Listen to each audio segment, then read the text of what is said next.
What's up, guys? Welcome to Daily Dose of Reddit. This is your host, Zach, and today's subreddit is r/IDoWorkHereLady. This story's called Grouchy Old Regular. Okay, so to start this off, I'm sorry, that was so dumb. I used to work at a swimming pool on a military base. We catered mostly to military personnel and their families. But as we were the only pool in town, also welcomed other members of the community. So I had been working there for almost a year, and it was at the time that our pool shuts down for maintenance. I got a call from my boss asking if I wanted to come in for some easy work. I had to go to a different building operated by our parent company that was doing stock and make sure they weren't lying about anything.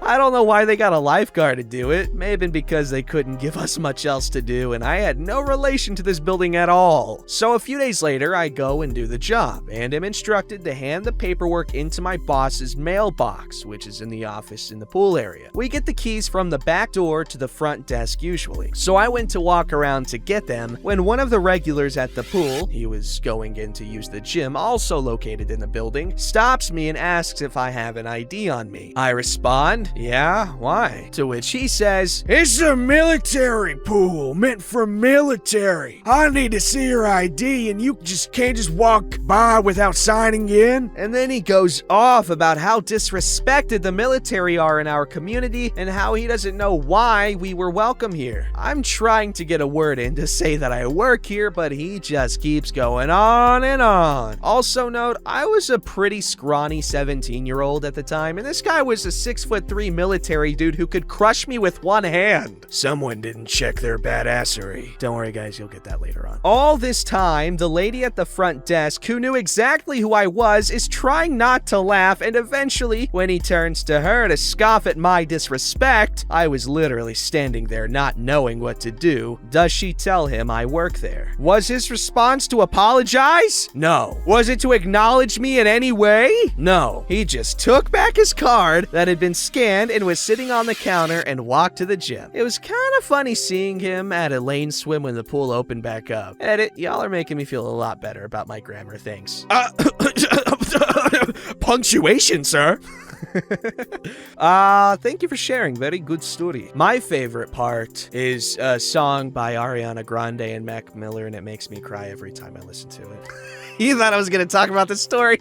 This story's called Newbie Operator Talks Bad About Coworkers. Uh-oh. So, in one of my previous jobs, I was a digger operator at a mine site. I was fairly new, but picked it up very quickly and had been in the industry for over 5 years. My crew was considered the most experienced and, in turn, was always full. At some point, some people left and they decided to finally fill our crew. For some context, I'd been at this mine for over a year and knew almost everyone in operations, was friends with most of the supervisors and leading hands, 2 ICs, and would sometimes fill in as a 2 IC. One of the new workers we got was this guy, probably mid-20s, same as myself, and I was off the diggers for the day, for whatever reason, and was training this guy in the trucks. He seemed fairly knowledgeable in the trucks, so I went through our basic intro to trucks and such, and got in, and off we went. After a couple of hours of just listening to music, he started talking about the diggers, in which I sort of just went along. I kinda suck at small talk. He went on to tell me everything about diggers and how the digger operators for my crew were slow and clunky. I sorta just went along with it until he decided to target my usual digger. Each digger operator usually has a digger they're stuck to most of the time unless something's wrong with it or it's in an area they don't want to dig at the time. I didn't think much of him talking crap until he mentioned one of the days I was on the digger with one of the really experienced operators. He was showing me some tricks and such to up my production that little bit more. This guy, who had not even stepped foot in a digger on site, was talking crap about me and one of my mates who was debatably one of the best on site. I stayed quiet, as I do, and went to the other digger operator afterwards and told him. This snowballed into none of the digger operators taking him seriously. Suddenly, it was this guy guy's turn to get a shot on the diggers. And who gets put with him after his training? You guessed it. So we pre-start and fire it up. I'm just in the digger to make sure he doesn't break anything or hits trucks and get it set up for him. And everything's fine. Walk the digger over to the new dig pattern, and I prep the bench to walk the digger on. Old maid up until this point had been contemplating the saying, as quiet as a mouse, probably realizing he had talked crap about me to me, when suddenly he pipes up saying, "Hey, if you just prep it, I'll walk it up." I think wanting to show he's not just a crap talker. And I agree, cause I'm not really in it that day, considering I was about to be passenger doing nothing for 12 hours. I prep the bench and we swap seats. Everything's fine till we get halfway up the ramp, and I notice the track slipping. I tell him to stop and check his tracks. Turns out he somehow walked halfway up the ramp and ended up at a 45-degree angle. So I say, okay, now you need to turn your tracks back straight and keep trying. He proceeds to move the tracks, in which he barely did, and tried again. This resulted in us being almost on the bench with tracks facing the wrong way and in a dangerous spot. My supervisor happens to drive into the pit during this and has realized I'm not in the seat. The radio cracks. "You okay up there, digger adult rated?" Before I can grab the radio, he's already grabbed it. "Yeah, no worries." I ask him if he wants me to take over, and he agrees. At this point, he's messed up the ramp and it's too ruined to keep trying to get up. I radio the supervisor to ask if I'm clear behind, to which he says yes, and we proceed to half slide, half track back down the ramp. No worries. Just saved a possible massive amount of damage. One thing I didn't know until after the fact is this guy had been talking himself up to management. He was a god in his own eyes. So I set up the ramp again and say, I'll just run it up for him, to which he declines and says, "Nah, I got it. I know what I did wrong." Not being much of a standoffish person, I agree and swap with him again. 10 minutes later, grossly longer than it should take, we are on the bench and he's getting lined up to start the dig, and the radio cracks again. "Digger, adult rated. Can you hold there and drop your ladder, and can OP come down?" "Copy that." I pull the digger up and get him to stay outside the cab while I'm not in there. No worries. I walk down and the supervisor says, "What the foo is that?" I said, he messed up the first time, but I fixed the ramp and said I'd take it up, and he declined. Then the supervisor points something out to me. He's not outside the cab anymore. I radio up for him to come down and he starts walking down. I turn to the supervisor and say, "Put him in with the big guy," who is the experienced digger operator I had with me previously that old maid had talked crap about that day, "or I won't get in with him again." Supervisor's happy with that, and I spend the day working. Fast forward a few weeks and this guy has been nothing but trouble, but he's let up in the digger with experienced operator, big guy, and is immediately thrown in the deep end. Most trucks in the circuit, worst dig pattern, worst material, just really given the worst opportunity. He seems to be going alright, albeit fairly slow, when I look over every so often. Little do I know, big guy is sitting in the passenger seat, letting rip, stinking up the cab, giving this guy hell for every little mistake. He complains all smoke break and lunch break, naturally. Next day I meet up with my dad at the bar. We worked at the same time, but he's the HR manager, and he says he's gotten a bunch of complaints about me and big guy. Big guy, I can understand. He's pretty abrasive and intimidating if you don't know him. He's a big teddy bear. But I get along with almost everyone and mostly keep to myself, so dad kind of ignored them, and I asked if they all look like the same handwriting, to which he says yes, and I tell him about this guy. Turns out he was putting in anonymous complaints on me and big guy for everything under the sun, harassment, bullying, etc. It all ended in an investigation, which he admitted it was false complaints, and he apologized to us and HR for wasting their time. The old man, however, had heard the rumors about this guy, but didn't have a name, and this incident solidified him as the guy. A further check turns out he hadn't worked in mining before, and lied through almost all of his resume and had only ever driven commercial trucks, resulting in his termination and all the operators rejoicing.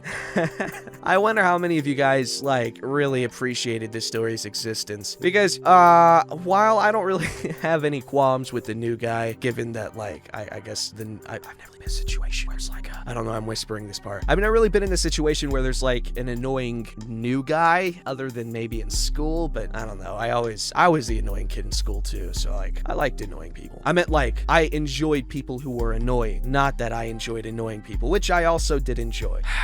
I'm just kidding. Now that I'm thinking about it, I didn't enjoy people who were annoying. I would initially try to be friends with everyone. Like there's this one guy. Not gonna name any names, but he was like a target for essentially everyone. And I was a new kid, and I wanted to be his friend because he was a nice guy. Well, he was a jerk. And that didn't last very long. I don't know why I'm talking about this. He was there longer than me. But I was saying, like, I'm sure a lot of you guys might have been in situations like this where annoying little freaking turd brain acts like he's hot crap when you've been there for way longer and know way more. Yeah. Crazy thing about knowledge in general, like in any form, just knowledge as a concept, is the more you learn, the more you know, the more you're aware of what you don't know. For instance, if someone says, "Oh, I'm the smartest person in the world. I know everything about everything," they probably don't know much, because if they did, they'd know that there's a lot they don't know. This story's called Alleged Daughter of the Owner Believes He Should Not Pay Anything. I'm assuming it meant she.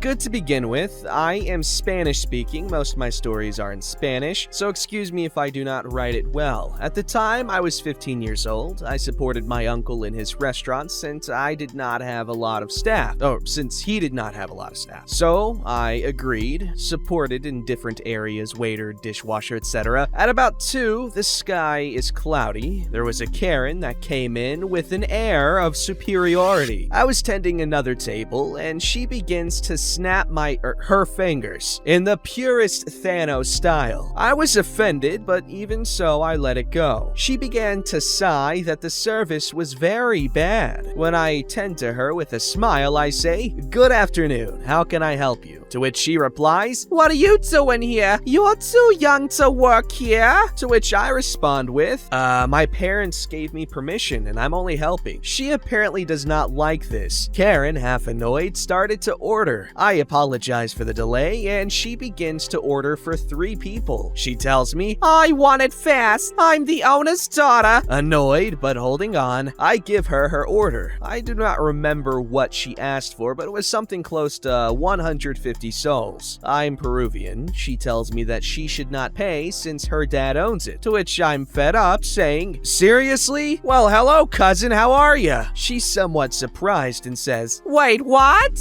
I shout to my uncle, "Come quickly, I found your lost daughter." He says strangely, "What?" I tell him that she says that she's your daughter and that she should not pay. My uncle is 1.8 meters tall, robust and intimidating, to which the 1.5 meter missus was terrified and upset. She paid quickly, cursing and saying that she would never return, to which I answer in the most sarcastic way possible, "Oh, then won't we meet at Christmas dinner?" My uncle laughs at that. She puts out her middle finger and says that she will call the children's services to take me and that she would close the store for it. So far, nothing has come, so I'm calm. I don't know if it counts for this subreddit, and you are free to remove it if it is not, and thanks for reading this somewhat long story. I hope you will be pleased. Edit, wow, this post received a lot of attention. Thanks to the comments. I'll keep them in mind for future posts.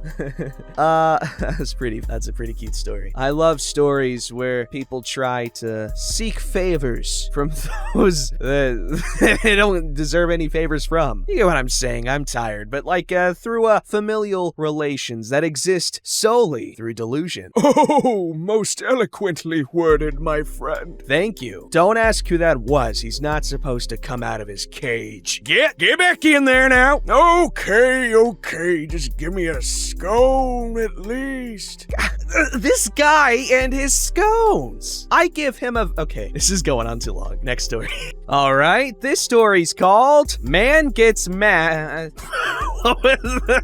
My brain just like shorts. I need to sleep. Man gets mad because I forgot about him, but I have no idea who he is or what he's talking about. So I walk dogs as a side hustle since I quit my day job due to Brovit. I have a regular employer that hires me to walk her dog once a day, 5 days a week. Today, as we were getting back from our walk, I noticed a truck parked in front of my employer's house, but didn't think much of it because there are usually cars parked on the street. street. As I'm walking up the driveway with the dog in front of me, I noticed a man speed walking towards us from across the street. I unlocked the door and went inside, quickly shutting the door and locking it behind me. Through the window, I can see the man angrily striding up to the door where he began knocking. I didn't answer the door at first because it's not my house and I'm a 5'2" female, and I'm not sure the dog would have been much help in protecting me against this seemingly angry man. But he wouldn't stop knocking, and he had clearly seen me go into the house. I couldn't leave without going past him, so I cracked the door open and asked the man if I can help him with something. And he starts yelling at me, asking if I had forgotten about him, and saying he was now running late because he was supposed to start measuring for a fence at 1:30. It was about 1:45. I tell the man I'm sorry, but I don't live here and that I'm just employed by the owner. But he doesn't seem satisfied with this answer and continues to yell about how his time is valuable. At this point, I cut him off and say, "Sir, I understand you are upset, but I don't live here. I just work here, so I don't know what to tell you." To which he gets even more angry. He crumpled a piece of paper from his clipboard and tossed it at the glass door between us and walked off down the driveway. I picked up the paper and smoothed it out and left it on my employer's table and texted her to tell her what happened. Needless to say, I don't think she'll be purchasing a fence from the angry man. First of all, I just gotta say how unfortunate it is that you got so frightened by this freaking dude. He did not have to be so weird about that. Like, good God. Okay, something we gotta be aware of, just people and in general, is how threatening we may appear to others. Obviously, there's some weirdos that want to be threatening. Okay, obviously, it's cool to be threatening in some scenarios. But as a rule of thumb, I generally like to be as approachable as possible. I like the idea of people coming to me for just random stuff. "Hey, bro, oh my God, my foot hurts. Can you help me to the bus stop?" I'm like, "Sure, bro." And someone else is like, "Hey, man, can I borrow your sock real quick? I just need it real quick, just a couple of minutes." I'll be like, "Sure, buddy." And then I give my sock for a couple of minutes. Why does he need a sock for a couple of minutes? I don't know. And now that I think about it, it was strangely moist when I got it. I'm kidding. I'm sorry. Anyway, I was saying, and let me put this in words that won't offend people that would get offended by me saying this. Hey, you gotta tame your badassery, alright? Too many people are getting intimidated by our badassery, and we gotta check that. We don't want people to be intimidated. This story's called Too Old to Work in a Place Like This? Several years ago, I was the manager in a trendy independent clothing boutique that catered to teenagers and college students.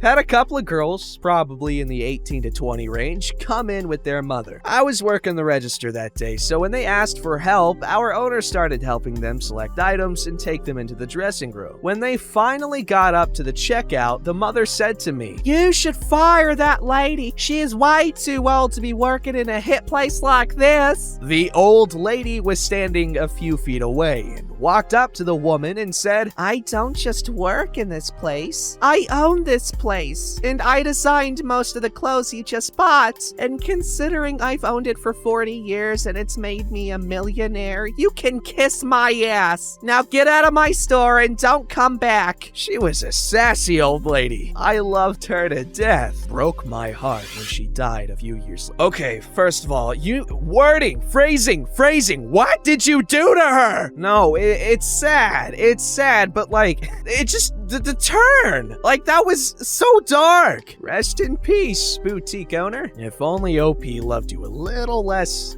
lethally. Don't forget to like, subscribe, and hit that bell to never miss an episode.